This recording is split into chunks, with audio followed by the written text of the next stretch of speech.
All right, people. So the film today is This Closeness. Okay. It is written and directed by Kit Zauhar.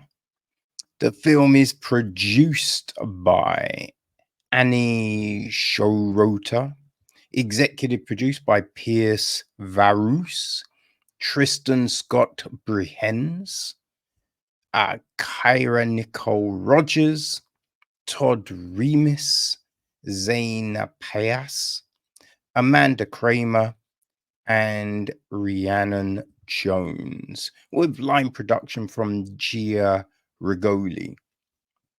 Kayla Hoff is down with the cinematography. Brian Kines edits the piece.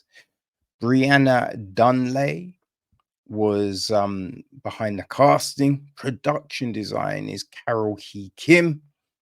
Hannah Kittle is costume design. Okay, so the cast, we have got Tessa, played by Kit Zauhar. Her boyfriend Ben is played by Zane Pais. Then there's Adam, right, played by Ian Edlund. Ian Edlund. Right, we've got Lizzie, Ben's old school friend, played by Jessie Pinnick. And then there's Kristen, right, who is a date of Adam, and she's played by Kate Williams.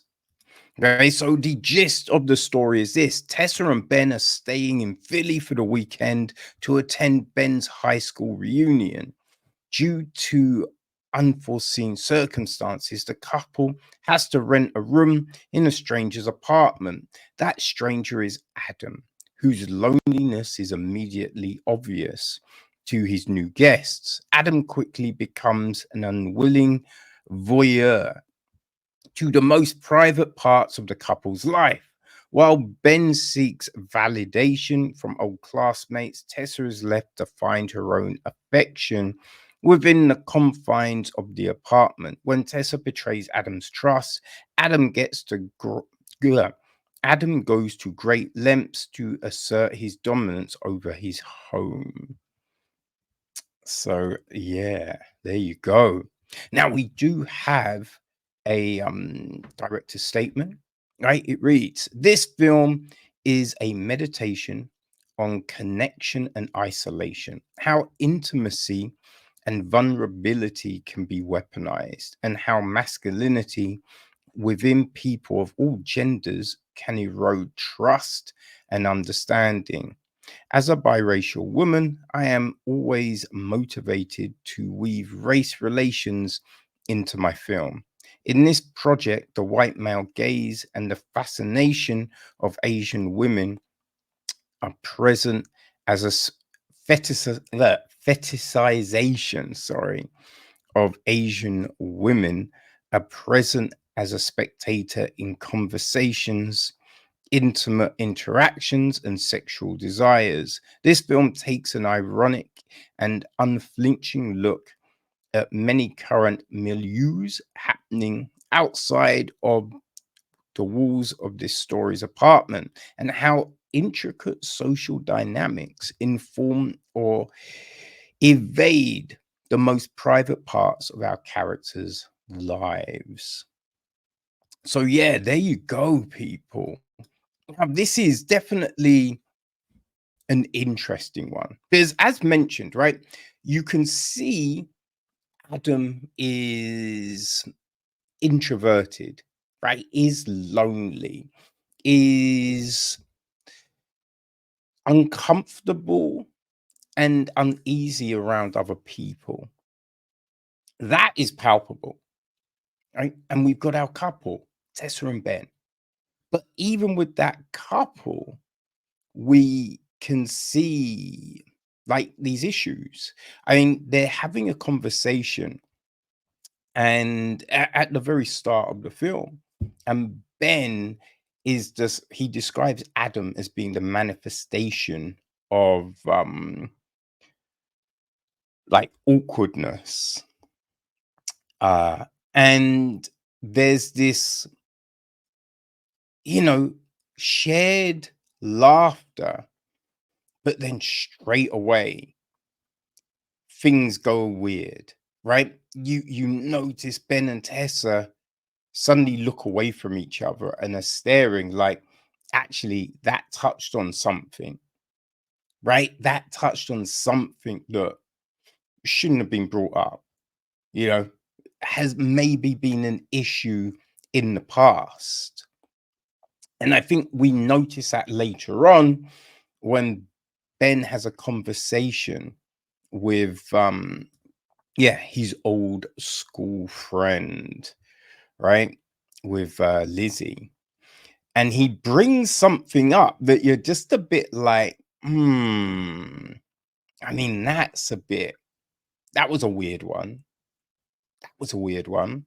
I think the poster really sums this film up very well, right? If you've seen the poster, it's a blue shot, and we have these three windows, and each person is looking out of a window in a different direction, right? And the fact that Ben and Tessa are looking out of different windows, I think that really speaks volumes.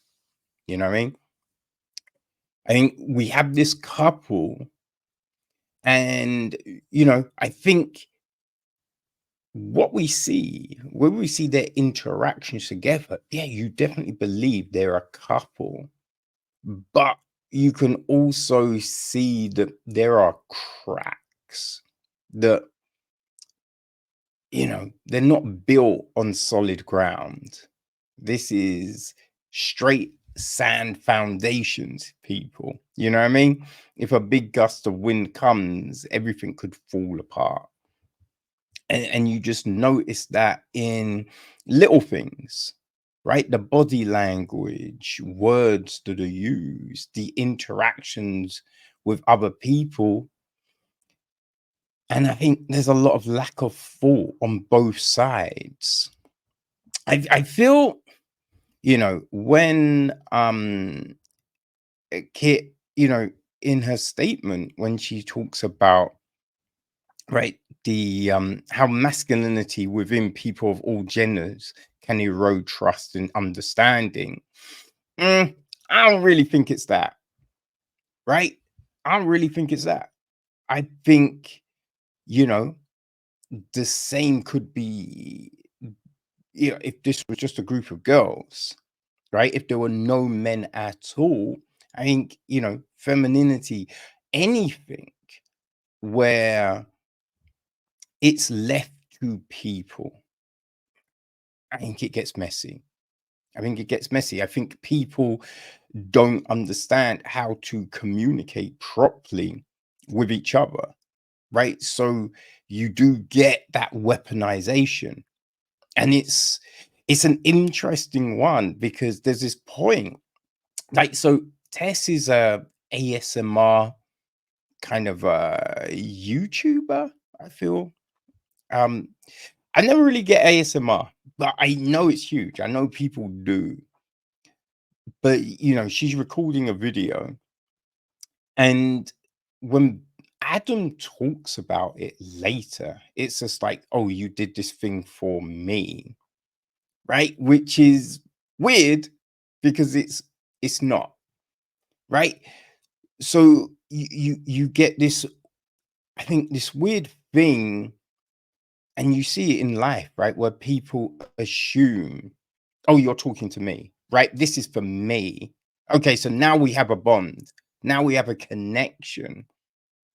And when that fabricated connection is perceived to be broken, then the person feels very, irate. And so we see that from Adam, but we also see it from, both Tessa and Ben, in their relationship. I think it's easy to look and you can see the issues Ben has, right? The way he acts and everything like that.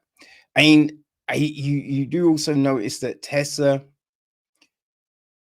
I think, doesn't always play things in a way that will kind of de-escalate.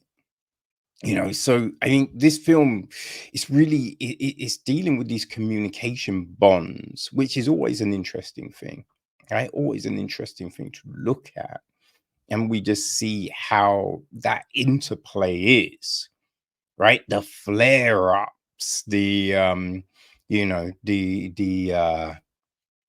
apologies, just all of this kind of thing, and that's very curious, and in the intimate moments as well, right? How people act, but then it's the aftermath of that intimate moment, right? It's just like, after the glow of everything, what are you doing? So it's, a lot of people like to snuggle or be close, but I think when you see certain looks, like looks of, "Ah, what did I do?" Right? Of regret, of repulsion, right? That's very, very, you know what I mean? So we see all of this, right? And yeah, Adam definitely is trying to do some things which is very weird and odd. And the film ends on this interesting note. Definitely an interesting note where, I mean, I feel you can see you see this moment coming, but it doesn't give you the moment, right? So you just have to make that assumption what maybe happened. It is a bit of a hard cut. I do think that bit could have been finessed a little bit more, right? Just a little bit more. And there's certain conversations, like when Adam is talking to Tessa about the ASMR. I think that conversation, because there are some weird moments in that conversation where you would think that Tessa would kind of say certain things, but doesn't.